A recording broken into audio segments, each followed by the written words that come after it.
American panel tonight. He is the former vice chair of the DNC Finance Committee. Michael Brown is with us. She served as White House press secretary for George W. Bush. Dana Perino's on board. He is the co-host of the ever infamous Opie Anthony show, which broadcasts on Sirius XM satellite radio. Anthony Cumia is with us. How are you? I just call you Opie, and that's... Yeah, I know. What is wrong with him? He doesn't want to show up because he's a big liberal? Yeah, I think he's getting a little scared to come on your show now because, he's leaning more liberal these days, and I don't understand it. With, we both have the same government hand in our pocket. I don't enjoy it. I can't see how he does. So. 40, 50%. We're going to get into that in a minute. Yeah. All right, let's go to these pirate attacks here. We've got... first of all, I am amazed, and we were all talking before we came on the air here, Dana, about the skill level of these Navy SEALs and these sharpshooters, firing from long distances, with waves going up and down, high winds in the area, 3 shots, simultaneously 3 dead pirates. But these ships can't have guns because of international maritime law. Now, that seems to me to be the first mistake. Shouldn't we be arming these cargo ships? I absolutely think so. I mean, if you can have it in most of the United States, in some states, hopefully it will remain this way, you can have a weapon to protect yourself, and it would seem to just stand the reason test, the sensical test, that you should be able to protect yourself on these ships. I guess one of the issues is when they go into port, they would have to secure the weapons. Well, you can do that. I mean, these are all adults. Well, you agree with that, Michael? Absolutely, I do. Anytime people need to protect themselves first, I need to comment, and I think you and I were talking about, we all were, how proud we are of our armed forces. Those Navy SEALs are unbelievable. They did the right thing. President Obama should be commended, too, for giving the green light. But, yes, I think ships should be able to defend themselves. They should have guns on the ship. You see, I don't buy this thing that President Obama deserves all this credit. You know what would have been... I'm shocked to hear you say that. And I'll give him credit. He kept Bob Gates. But what would have been extraordinary is if he didn't allow them to fire. What was so extraordinary? What president wouldn't have allowed, the firing to save a hostage? Can you name one? I can't. I'm saying he did the right thing, but he should be commended, because if he hadn't done that, you'd be saying that he should have. Well, commended that's one thing that he did right. Okay. Yeah, exactly. I just don't like the word pirate. It's too romanticized. You expect, Johnny Depp to swashbuckle over and cause shenanigans. And these guys are thugs. They're criminals. Terrorists. They should be treated that way. And I think... obviously, I hate the idea of us being world police all the time, but something's got to be done. It's very hard to find these guys on the open sea. I do think their bases, wherever they're located, should be taken out. These guys are a menace. Now, wait a minute. But if we take them out, Michael Brown, liberals are going to be saying we've got to get the world, the international community to support us, don't we? Well, first of all, there's nowhere really to take them out. The world How about economy, Somalia, where there is? But the world economy is also playing a factor in other parts of the world, like in Africa. And these folks are just criminals that are getting on boats and going to hijack ships. There's no camp you can go to take them out. There are organized shoreline departure points. They're not taking these little Zodiac boats out 30 miles out to sea. There are what are called mother ships. There are bases that they are located, that they leave from. Bomb these areas, bomb them, and kill these people. I can't go that far because they're not all organized like that. A lot of them are copycats. They have boats and they just go off and hijack other boats. Still criminals. So we just blow up people just to blow them up. I think you're going a little far. I'm not going a little far. I'm saying I'm not just saying going. Of course, some reconnaissance, intelligence. We know. Look at where they're coming from, and eliminate the problem from the base. Dana? I mean, I just think that we eliminate with targeted strikes, terrorists in other areas. I think that you could do it here, but it is a sticky wicket. I mean, if you get into this, Somalia is, I'm not going to say it's a failed state because I'm not an expert in that area, but Somalia is just a country that has very little hope and it needs a lot of help.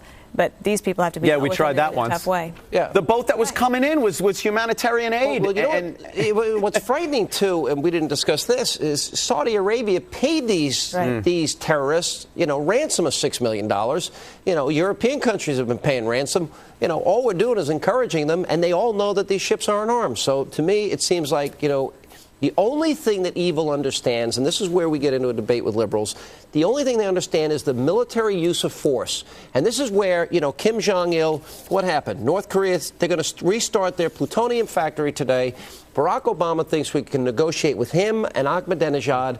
And I'm saying we ought to be working with Israel to take those facilities out, because if we don't, if you have an Ahmadinejad armed with a nuclear weapon or Kim Jong-il, Don't you think that world is very dangerous and potentially destructive to a city across the world somewhere? Of course it is. But I don't know what President Bush did any different. At least President Obama has started some dialogue to have some diplomacy. What do you mean?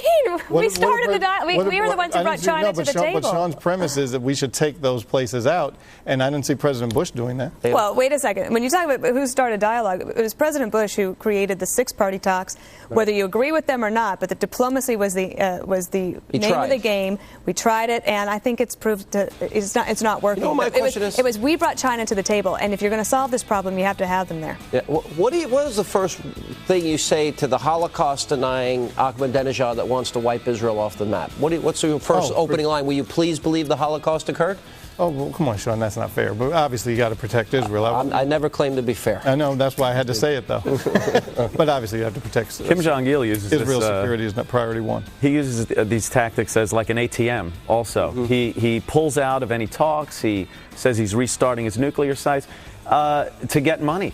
And he's paid to do this, and then he stops again, and we get it all over again a few years later. More of our Great American Panel coming up right after the break. Plus, continue with our Great American Panel. All right, Jamie Foxx, I guess, has a satellite show on radio Sirius show XM. like you do. Yep. And apparently he said this. I like Miley Cyrus. I think is one of the most talented young girls out there. She can sing. She's got personality. I know her dad. He's playing at our Freedom concerts. He was on the show Friday. The nicest people you'd ever meet. The movie that they put out, the Hannah Montana movie, is a tremendous movie. It's a great movie, great message, and really inspiring. I went and took my kids this weekend. Listen to what he says about this little 16-year-old girl. Who is Miley Cyrus? You watch it. The one with all the gums? Yeah, the Hannah Montana. She got to get a gum transplant. She's small, boy. She's light on Bubble yum gum. light on teeth, heavy on the gum. Let me get an order of mouth, light on teeth, heavy on the gum. Oh, like a sex tape. Yeah, make a sex tape and With your grow daddy. up. Yeah. Get like Britney Spears and do some heroin. Michael, if Miley Cyrus were African American and somebody white used the black B word instead of the white B word and said all these things, would they be on the radio today? The standard should be totally the same for everyone. No He question. should be fired. However, I don't think we know the context of why he made the comments or the other quotes. Well, you've heard the context. They're joking. They're kidding around. Look, I don't care what people say on the radio, and I make my living with free speech.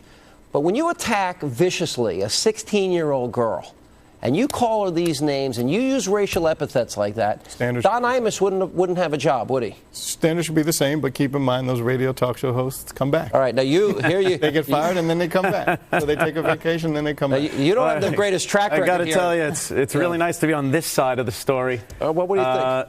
But yeah, I'd be a hypocrite if I sat here and said that he should be fired. I absolutely don't think he should be.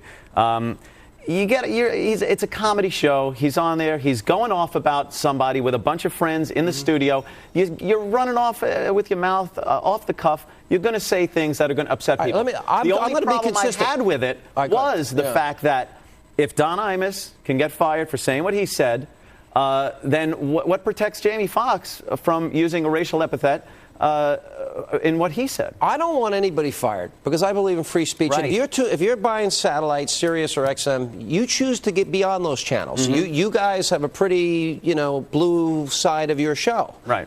But I'm going to tell you, there's something really sickening about picking on the 16-year-old girl, just like it was wrong, and Imus is the first to admit it. He shouldn't have picked on these innocent girls that played for the Rutgers basketball team. Why is it okay to degrade women like this and young women like this? And I think there should be more people that are outraged about it.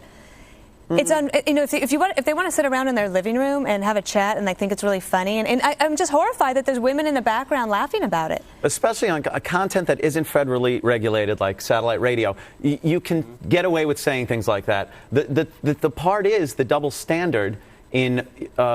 When I'm on the air, I don't worry about cursing or saying things like that because it's satellite.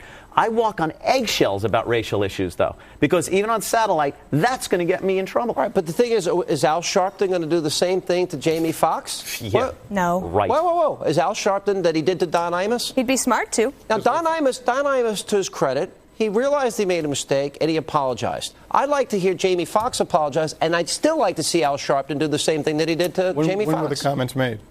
just recently. Okay, so maybe he'll come out and apologize, and maybe Sharpton will attack him. You think he should be consistent? I said standards should be the same, absolutely. All right. Good to see you all. Thanks for being with us. Thank you. All right, by the way.